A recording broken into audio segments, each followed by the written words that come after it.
Chateau Ksara is the oldest winery in Lebanon. Can you chart out the history and give us a story behind Chateau Ksara?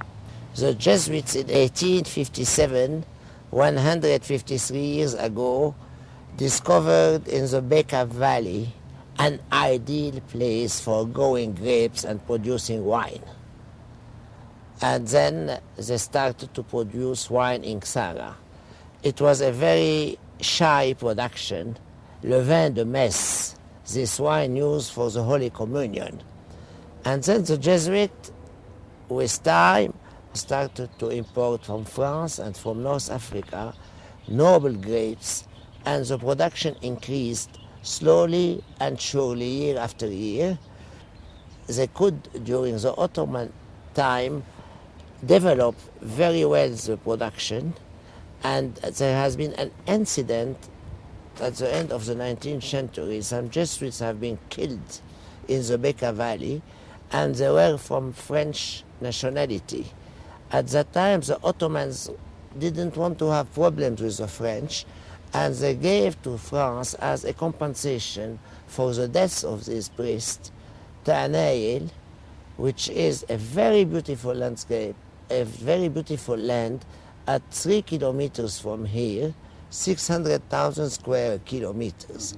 The Jesuits, with a good climate, with a know-how, and with this very nice piece of land, increased considerably their production. And then, during the First World War, a lot of families from the Bekaa, not willing to go into the Turkish army because we were still part of the Ottoman Empire, came to hide here. The Jesuits made them work, gave them the necessary protection, they fed them, and they made them work, enlarging the present caves.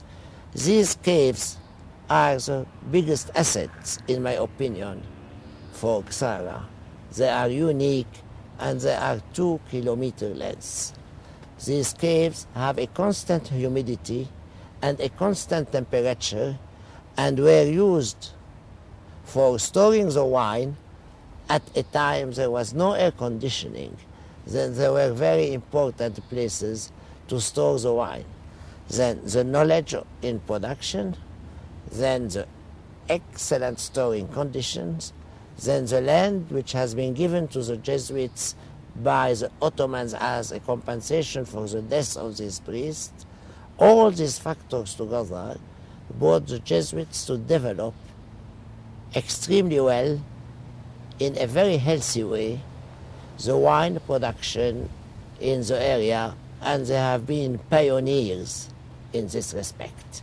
In 1972, Vatican II and the Pope recommended to the Jesuits and to the religious communities in general to get rid of their commercial activities.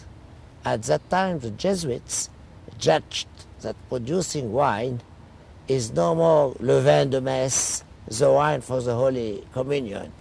Producing wine became a huge business. They decided to sell it. 72, Chateau Ksara passed from the Jesuit to a group of business people, businessmen, Lebanese well-known families, and 75, the war started and continued. We have been very much affected by the war. We had a lot of fundamentalist movements in the area. We got the Syrian army, who stayed in Chateau Ksara for more than 16 years. In 1990, there has been a drastic change in shares owners, and I became the chairman of the board. We started since a huge modernization in Chateau Ksara, and the modernization will never end. I can tell you that what we have done during these 20 years is huge. We are very proud of what we have done.